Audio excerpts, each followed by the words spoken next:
እንዴት አረፈዳችሁ የተወደዳችሁ ተመልካቾቻችን ከኛ ጋር ስላላችሁ በጣም እናመሰግናችኋለን።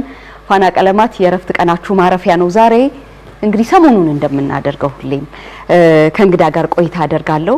መቼም ይህንን መጽሐፍ ስታዩ ብዙ ነገር ወደ አይምሯችሁ እንደሚመጣ ተስፋ አደርጋለሁኝ። ያሲምባ ፍቅር በ2005 ለንባብ በቃ በ1960ዎቹ መጨረሻና በ70ዎቹ መጀመሪያ ላይ ለሀገራቸው ፍትህን ማስፈን እና ደግሞ ለሀገሬ አንዳች ነገር ማድረግ አለብኝ በሚል ሐሳብ ወጣትነታቸውን ጊዜያቸውን ጉልበታቸውን የሰጡ ወጣቶች ታሪክ ነው። የዚህ መጽሐፍ ደራሲ በካሳይ አብርሃ ናቸው። እኚህ ሰው አሁን ደግሞ ሁለተኛ መጽሐፋቸውን ለንባብ አብቅተዋል። ያልተመለሱ ዳናዎች ይሰኛል። ስለዚህ አጠቃላይ ሐሳብ ይዘን በጣም ግሩም ጨዋታ እናደርጋለን። ጋሽ ካሳይ በጣም ነው ማመሰግነው ስለተገናኘ ደስ ብሎኛል። ቴንክ ዩ። እኔም ለፋና ቴሌቪዥን ተቋምና ድርጅቱ ለሰጣችሁኝ እድል በጣም አመሰግናለሁኝ። በቀጥታ ስርጭት ቴሌቪዥን ላይ ቃለ መጠይቅ ተደርጎሎት ያውቃል ነው የሚቀርጽ ነው ከዚህ ቀደም የለመዱት? ሁለቱም ማለት ሁለቱም እንትን ይላል። የተለየ ነገር አለው እንደዚህ ምንም ምክንያቱም እኔ የምሰጠው ሐሳብና ትረካ አንድ አይነት ስለሆነ ለኔ ምንም እንትን እንጂ በኢቢኤስ ኢቲቪ በቀጥታ ስርጭት አድርጋለሁ። ስለዚህ ዛሬ ደግሞ ከኔ ጋራ ጥሩ ጨዋታ እናደርጋለን። እነዚህን ሁለት መጽሐፎች ሳነብ የተሰማኝ ምንድነው የተወሰነ ነገር በጊዜው እየጻፉ ያስቀመጡ ትንሽ ነገር እየጻፉ ያስቀመጡ የመጽሐፍ እድልን ሲያገኙ ቀደም ሲል የጻፉትን መረጃዎች ተጠቅመው ወደ መጽሐፍ የቀየሩ ነው የመሰለኝ። ግን አሁን የሚነግሩኝ ሀብለው ቁጭ ብለው እነዚህን ጽሁፎች እንደጻፉ የማስታወስ አቅሞትን እግረ መንገድ በዚህ ጋር በጣም የሚያስገርም ሆኖ አግኝቼዋለሁ። ስለሱ እናውራ። እንዲህ ያለ ነገር እንዲህ በቀላል አይገኝም ብዬ ነው። እንግዲህ ወደ ትግል የገባሁት በ68 ዓመተ ምህረት መስከረም ነው። እሺ። በቁጥርም በጣም ጥቂት ነው የነበርነው። ያው ከመጀመሪያዎቹ ስልጠና የወሰድኩኝ ያው እዛ የቆዩት ከሶሪያና ፍልስጤም ሰልጥነው ነው የመጡት። ግን በኢትዮጵያ ለመጀመሪያ ጊዜ ከሰለጠኑት አንዱ እኔ ነኝ እና በእድሜም በጣም ታናሽ ነበርኩኝ እና በሁለት ግሩፕ ተከፍለን የፖለቲካ ትምህርት ሲሰጠን ነበር። ያኔ እስክሪብቶና ወረቀት ተሰጥቶን እንጽፋለን ማስታወሻ በቃ ለዛ ለትምህርቱ ብቻ ነው። ከዛ በኋላ የፖለቲካ ትምህርቱን ከጨረስን በኋላ ወደ ወታደራዊ ስልጠና ገባን ማለት ነው። ከዛ ጊዜ በኋላ ወረቀትና እስክሪብቶ ኑሮኝም አያውቅም። እኔ የነበረኝ ብረትና ጥይት ብቻ ነው። ሌላ ምንም አልነበረኝ። እኔ ተታኳሽ ተዋጊ ነው የነበርኩት። ወረቀትና እስክሪብቶ የሚይዙት ኮሚሳሮች ናቸው። የፖለቲካ ኮሚሳሮች በየጋንታው በየኃይሉ አሉ። እነሱ ይይዛሉ። የህዝብ ድርጅት ደግሞ እነሱም ወረቀትና ማስታወሻ ደብተር ይይዛሉ። እኛ ግን ብረትና ጥይት ካልሆነ በስተቀር ወረቀት የሚባል እስክሪብቶ የሚባል አይቼውም አላውቅም፣ አልነበረኝም በፍጹም። የሚገርም ነው። በተለይ ያሲምባ ፍቅር ላይ እያንዳንዱን ነገር ነው የጻፉት። የሄዱበትን መንገድ፣ የታጠፉበትን፣ ያገኟቸውን ሰዎች እነዚህን ሁሉ በስም ቦታዎቹን በጣም በተለየ መንገድ ያስታውሳሉ። ይሄ የሚገርም ነገር ነው። እንዲህ ያለ ተፈጥሮ እንዴት ነው ሊኖረው የቻለው የሚለው ነገር መቼም ማወቅ ማንም ሰው ይፈልጋል ብዬ አስባለሁ። እንግዲህ እኔ ወጣት ነበርኩኝ። በንጹህ ልቦና በንጹህ አስተሳሰብ አእምሮዬም ንጹህ ነበር። በዛን ጊዜ ስገባ ለትግል ነው፣ ለህዝብ ለመስዋዕትነት ነው። ሌላ ምንም ዓላማ የለኝም። ስለዚህ እያንዳንዱን ነገር ከገባሁ ጀምሮ እስከወጣሁ ድረስ ቀኑም ሰዓቱም ወቅቱም በየጊዜው ስናደርግ የነበረው እንቅስቃሴዎች ሁሉ ስቲል አሁንም ቢሆን አእምሮዬ ውስጥ ተቀርጸዋል እና ለጠየቅሽው ጥያቄ መልስ ለመስጠት አንድ ኤግዛምፕል ልሰጥ። አሜሪካን ሀገር ጸጉሬ የሚያስተካክለኝ አንድ ደንበኛ አለኝ፣ ሁሉ ጊዜ የሚሄድ ማለት ነው። እና አንድ እሱም ያው ደንበኛው ነው፣ የወሎ ልጅ ነው፣ የዚህ የወልዲያ አካባቢ ማለት ነው። እና ይህ ሰውዬ የዛ ሀገር ካልሆነ በስተቀር እንዴት አድርጎ ነው የተወለድኩበትን ሀገር በሙሉ የጻፈበት ምክንያት እኔ አይገባኝም እያለ ይጨቀጭቀዋል። ያሲምባ ፍቅርን አንብቧል። አዎ ያሲምባ ፍቅርን ያነበበ ነው። ምክንያቱም እኔ እዛ ነው የተወለድኩት፣ እኔ እንኳን ራሴ እረሳዋለሁ፣ እነዛ ቦታዎችን እረሳቸዋለሁና እንዴት ነው ሊያውቀው እንደቻለ እኔ እዛ ሰውዬ የእውነት እሱ ነው ጸሐፊ ወይስ ሌላ ነው ደራሲው ብሎ ብዙ ጊዜ ሲጨቃጨቀው ነበር። ከዛ በኋላ ምን አደረገ? ልጁ አብርሃም ነው የሚባል ጸጉሬን የሚያስተካክለኝ ጥሩ ልጅ ነው። እኔ ሲቀጥረኝ እንትን ለማስተካከል ልጁንም ቀጠረው። ቀጠረውና ሁለታችን እዛ ተገናኘን ማለት ነው። ከዛ በኋላ እንግዲህ ይኸውልህ ያሲምባ ፍቅር ደራሲ ይኸውና ስለ ሀገርህ ጠይቀዋለሁ። ከዛ የት ነው የተወለድከው ምናምን ስለው ቃሊም ነው የተወለድኩት። ቃሊም ነው የተወለድከው? አይ ጥሩ ነው። እንደዚህ አድርገን ከቃሊም ወደ ወልዲያ ሄደን ከወልዲያ በዚህ አድርገን ወደ ወርቀት እንትን አድርገን ሄደን እንደዚህ ቦታዎችን በሙሉ እንትን በቃ ተው አሁን አምኛለሁ በቃ አሁንም ስለ መጽሐፉ ነው የምትተረክል መጽሐፉ ያለውን ነገር አሁንም በቃ ስቲል እንትን ነው ያለውና ብሎ እንትን በቃ ሳስፋይድ ሆኛለሁ አለ ማለት ነውና በጣም ነው የሚያስቀናው። እንደዚህ ብዙዎች ናቸው እንደዚህ የተመሳሰሉ ነገሮች ብዙዎች ናቸው ማለት ነው። ስለዚህ እኔ ዳይሪም አልነበረኝም ከገባህ ጀምሮ በዚህ ሶስቱ በአራቱ ክፍለ ሀገራት ማለት በዛን ጊዜ ኤርትራም ክፍለ ሀገር ነበረች። ኤርትራም ተቀሳቅሻለሁ። ወሎ፣ ትግራይ እና በጌምድር የተንቀሳቀስኩባቸውን ቦታዎችን ወቅቶችን የአየር ጸባዮች ሳይቀር በዛን ጊዜ የነበረው ሁሉ ስንንቀሳቀስ አስታውሰዋለሁ። በጣም ነው የሚገርመው። ትናንትና ተደዋውለን ስናወራ አንድ የነገሩኝ ነገር በጣም ገርሞኛል። አሁንም ለተመልካቾቻችን እንድናወራላቸው ፈልጌ ነው። ያሲምባ ፍቅርን መጽሐፍ ለኔ እንደ መዳን መንገድ ሂል እንደማድረግ ውስጥ የነበረውን ነገር እንደዛ ለመዳን እንደ ተጠቀምኩበት እንደ አንድ መንገድ ነው የምቆጥረው ብለውኛል። የጻፉት እንደዛ አስበው ነው? አዎ ትክክል ነው። ምክንያቱም ከወጣህ ጀምሮ ስለ ትግሉ ስለ ጓዶች የነበረውን ሁኔታ ስለ ህዝቡ ሁሉ ጊዜ በጭንቅላቴ ውስጥ ይመላለሳል፣ ይንሸራሸራል። ሁሉ ጊዜ ስተኛ እንኳን ህልም ስለ ጫካ ነው ማለት ከጓዶቼ ጋር ሆኜ ማለት ነው። ወደ አገር ቤት ሲሄድም እንግዲህ ያው ከአዲግራት ወደ ዛላምበሳ ሲሄድ ያሲምባን ተራራ በቀኝ በኩል አየዋለሁኝ ወደ ምስራቅ በኩል ማለት ነው። ያን ሳየው በግራም በቀኝ ሳይ በዛን ጊዜ ጓዶች ሲንቀሳቀሱ ሲሄዱ ጦርነት ሲያደርጉ ሁሉም ይታየኛል። በሙሉ ነው የሚታየኝ ማለት ነው። ከዛ የሄድኩባቸውን ቦታዎች በሙሉ ማለት ነው። ከአዲስ አበባም ወደ መቀሌ በመኪና ሄጃለሁ። ከወልዲያ ጀምሮ በሙሉ ይታዩኛል በሙሉ። ስለዚህ ብዙ ጊዜ እንትን ይለኛል፣ ልረሳው አልቻልኩም። አንዳንድ ጊዜ አሁን ለምሳሌ ትዝ ይለኛል መኪና እየነዳሁኝ ስለዛ ሳስብ ቀይ መብራት የጣስኩባቸው ጊዜዎች ነበሩ። ስለዚህ አይ ይሄንን ነገር እንግዲህ ቦታ መያዝ አለበት። ቦታ መያዝ አለበት እና አትሊስት ቢያንስ በትንሽ ማስታወሻ ልጻፈውና ከዛ በኋላ ከቀለለኝ ብዬ ጻፍኩት ማለት ነው። ከዛ ከጻፍኩትና ጽሁፉም በህዝቡ በመላው ኢትዮጵያ ህዝብ ዘንድ ስሜት ውስጥ ገብቶ ህዝቡ መልሶ አስተያየት ሲሰጠኝ፣ ኮመንት ሲሰጠኝ፣ ሲጠይቀኝ እዛ የነበሩ ልጆቻቸው ቤተሰቦቻቸው እንደዚህ የመሰለ ሰው አግኝተህ ታውቃለህ ወይ የት አለ ምናምን ብለው ሲጠይቁኝ በጭንቅላቴ ውስጥ የነበረውን እኔ ብቻ ሳይሆን ህዝቡ ማነጋገሪያ ስላደረገ ለኔ በቂ እንትን አግኝቻለሁ። በየሄድኩበት ቦታ የጓዶችን የሞቱን ቤተሰቦች አገኛለሁ፣ ከነሱ ጋር አለቅሳለሁ እና በዛን ጊዜ ጮህ ብለህ የማልቀስ እድል የለም፣ አይፈቅድልህም ሁኔታውም።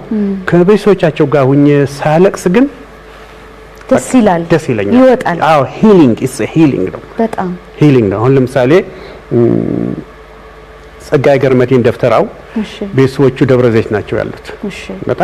በጣም ትልቅ ቤተሰብ ናቸው፣ ሂጅ ፋሚሊ ናቸው። መጽሐፉ ከወጣ በኋላ መጽሐፉን በብዛት ገዝተው የጸጋዬ ማስታወሻ እያሉ ለብዙ ሰዎች ሲሰጡ ነበረ እና የሆነ እንትን ነበራቸውና ጦሩኝ ሄድኩኝ ማለት ነው። ሄድኩኝና ቤተሰብ በሙሉ ነው የተሰበሰበው። it's a big family። በቃ እህቶችን ሳያቸው እሱን የሚመስሉትና አለቀስኩኝ። አይ ክራይድ በቃ ጮህ ብዬ ነው ያለቀስኩት። እና እህቶችም ከኔ ጋር ሲያለቅሱ ዋሉ። እና በቃ በዛ በትግል ውስጥ የነበረኝን የጓዶችን ስሜትና ፍቅር ከነሱ ቤተሰቦቻቸው ጋር ያለኝ ፍቅር ጨምረዋል። አሁን እንኳን ጧት ከመምጣቴ በፊት ከድላ እህት በስልክ ተነጋግሬያለሁ ከባህር ዳር። እሺ ባህር ዳር ነው ያለችው። እንደዋወላለን። አሁን ጧት ማለት ከቤቴ ከመነሳቴ በፊት ከሷ ጋር ስነጋገር ነበር፣ ስደዋወል ነበር። ቤተሰብ ሆነናል።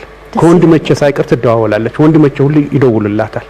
ይሄ በጣም ትልቅ ነገር ነው። አዎ እና እንትኑ ራሱ መጽሐፉም ታሪኩም ውስጥ ስላለ ለኔ ያንን ማውጣቴ ትልቅ ሂሊንግ ነው። በጣም ትልቅ ነገር ነው።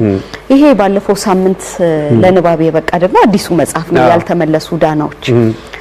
አንብቤዋለሁ እና በጣም አንዱ የገረመኝ ነገር ቀደም ሲል እንዳልኩት ይሄም በደንብ በጣም በቃ ጥልቅ የሆኑ ነገሮች ያሉበት መጽሐፍ ነው። አሁንም የእርሶን የማስታወስ ችሎታ፣ የፖለቲካውን፣ የጓደኞች፣ የቤተሰብ እንዲህ ያለውን ነገር ያነሳል። አንድ ቦታ ላይ ያለችውን ነገር ላንብብና እሷን ደግሞ ያስረዱናል። የአሲምባ፣ የጸለምት፣ የጎንደር፣ የበለሳ፣ የቋራ ተራራዎች፣ ሜዳዎች፣ ወንዞችና ምንጮች ልቦቻቸው በተስፋ የተሞሉ ከሸዋማ ሀሩራማ መልክዓ ምድር አሻግረው ማየት የተቻላቸውን በርካታ ወጣቶች የዕለት ተዕለት ገድል፣ ደስታ፣ ሀዘን፣ ሰቆቃ፣ መስዋዕትነትን ተጋርተዋል ይሉና ወደ ታች ወርዶ ይሁን እንጂ ያ ዘመን የታለፈበት መንገድ በአግባብ በትክክል በሚመጥን መልኩ ተሰንዷል ብዬ አላምንም። ታሪካችን የመልከ ብዙነቱን ያክል በከፊል እንኳን አልተነገረም። ለዚህኛው ትውልድ በቅጡ ተሰድሮ እንደተላለፈም አይሰማኝም ብለው ይላሉ። ምንድነው የቀረው? አዎ ብዙ የቀራለ። ምክንያቱም እንዳልሽው ነው እንደተጠቀሰው ሰራዊቱ 19 ዓመት ነው ሜዳ ውስጥ የነበረ። እሺ 19 ዓመት ከመላው የኢትዮጵያ ሕዝብ የተሰባሰበ ሃይማኖት፣ ብሔር፣ ጾታ ሳይለየው ማለት ነው በስነ ሐሳብ በአእምሮ ብቻ ኢን ፕሪንሲፕል ብቻ አንድ የሆነ ድርጅት ነው የነበረው ማለት ነው። ስለዚህ በእነኚህ 3-4 ክፍለ ሀገሮች ሲንቀሳቀስ ብዙ መስዋዕትነት ከፍለዋል። ብዙ ታሪክም አለው እና ይህን የ19 ዓመት ትልቅ ታሪክ ያለው ድርጅት በኢትዮጵያ ውስጥ ለመጀመሪያ ጊዜ ህብረ ብሔራዊ ትግል በከተማም በገጠርም ትልቅ ታሪክ ያለው ኢህአፓ ብቻ ነው። ስለዚህ የዚህ ሁሉ ታሪክ በዚህ ሁለት መጽሐፍ ብቻ ሊጠናቀቅ አይችልም። ከኔ የበለጠ የመጽሐፍ ችሎታ የትግል ተሞክሮ ያላቸው ብዙ ጓዶች አሉ። ስለዚህ የኔ አስተያየት እነሱም እንደኔ ደፍረው የተረፈውን የቀረውን ታሪክ ለትውልድ እንዲያስተላልፉ ከሚል አንፃር ነው። እውነት ነው። ያልተመለሱ ዳናዎችን 29 የአብሮት በትግል የነበሩ ጓዶችን ቃለ መጠይቅ አድርገው የጻፉት መጽሐፍ ነው። እንዴት ነበር ሂደቱ? ቀላል ነበር? ምክንያቱም በጣም የተለያየ ቦታ ነው የምትኖሩት። የተለያየ የኑሮ ስርዓት አለ። አንድ ቦታ ላይ ኖራችሁ ቢሆንም አሁን ደግሞ እንደው ሰው ነውና ብዙ ነገር ሊኖር ይችላል። ቀላል ነበር እሱ ጊዜ? ነው ቀላል አይደለም። የአሲምባ ፍቅር ቀላል ነው ለመጻፍ። ምክንያቱም አማኑኤል አሲምባ ከገባ ያጋጠመው ነገር ዴይ ቱ ዴይ አብሮት ከነበሩ ጓዶች ያሳልፈው ጥሩም መጥፎም መስዋዕትነትም ሁሉም ነገር ማለት ነው ያሳልፈው በእጁ የዳሰሰው በእግሩ የረገጠው በጆሮ የሰማው በአይን ያየው ነው እንግዲህ የጻፈው ማለት ነው። ስለዚህ ይሰማው ምየር ነው። ይሄ ግን 29 አባላት እስከ ከፍተኛ የሰራዊቱና የፓርቲው አመራር የነበሩ ናቸው። ለምሳሌ አብዲሳ አያና የሰራዊቱ ጦር አዛዥ የነበረ ነው። ክፍል ታደሰ የፓርቲው ፖሊት ቢሮ አባል የነበረ ነው። ዮሴፍ መርሻ እንደዚህ ማለት ነው። እነ ፀሐዬ እነ ጌራ ትላልቅ የፓርቲውና የድርጅቱ የሰራዊቱ አመራር የነበሩ ሰዎች ናቸው። የሪጅንም ምናምንም አሉ ማለት ነው። ይሄ በትንሽ ነው እንትን ያደረኩት ማለት። ስለዚህ የነኚህ ታሪክ ራሱ እያንዳንዳቸው አንድ መጽሐፍ ይወጣበታል። እያንዳንዳቸው ብዙ ታሪክ ያላቸው ናቸው እና ከዛ ሁሉ ጨምቀህ በአንድ ጽሑፍ ላይ ለማስፈር ቀላል አይደለም። ምክንያቱም አንዳንዶቹ ከስቱደንት ሙቭመንት የሚባለው የኢትዮጵያ የተማሪዎች ንቅናቄ በስሳዎቹ የነበሩ ብዙዎች ናቸው። ለምሳሌ እንደነ ዶክተር ጌታቸው በጋሻው እና ጌራ ተመሳሳይ ነው እንትናቸው በእንትን ነው የወጡት፣ በሶማሌ በኩል ናቸው የወጡት። አንዳንዶቹ ደግሞ እንደነ አድማሱ በሱዳን ነው የወጡት። ከአውሮፓም ይመጣሉ፣ አውሮፓን አጠልፈውም ይሄዳሉ፣ ከዚህ ከአዲስ አበባም ይሄዳሉ። ስለዚህ የሁሉም ታሪክ አምጥተህ ጨምቀህ ከዛኛው የሰራዊቱ ታሪክ ጠቃሚ ነው ብለህ የሚጓዘውን ሂደቱን ከመጀመሪያው ጀምሮ እስከ መጨረሻ የሚገባውን ብቻ ነው የምታስገባው። ያንዳንዶቹ ተደጋጋሚ ነው። ስለዚህ የግድ ድጋሚ ማየት ይፈልግ ነበር። ምን ጊዜ ፈጀ? ብዙ ጊዜ ነው። ወደ ስንት አመት ነው? ወደ 7 አመት 8 አመት ነው የፈጀብኝ። ግን ያን አሁን 2 አመት በፊት ጥሮታ ከወጣሁኝ በኋላ ግን ሙሉ በሙሉ ጊዜን ወዳዛ ስላሳለፍኩኝ ለማጠናቀቅ እንትን በቃሁኝ ማለት ነው እንጂ ወደ 4 ጊዜ 5 ጊዜ ነው ድራፍቱን ሪቫይዝ ያደረኩት። ቀላል አይደለም። እውነት ነው። እንደገና ደግሞ በዚህ እንትን አንደኛ ለሁሉም ምስጋናን ለማቅረብ ፈልጋለሁኝ። ያለነሱ ፍላጎትና ያለነሱ አስተዋጽኦ ይሄን መጽሐፍ ለመጻፍ አልችልም። ከነኚህ 29 ደግሞ 3ቱ የህዝባዊ ወያኔ ሓርነት ትግራይ አባሎች ናቸው። ምክንያቱም የግድ እነሱም እዛ ቦታ ስለነበሩ በተለይ የጠለምትና የወልቃይትና የአሲምባን ጦርነት እነሱ ራሳቸው ስለነበሩበት ከሁለቱም በኩል አምጥቼ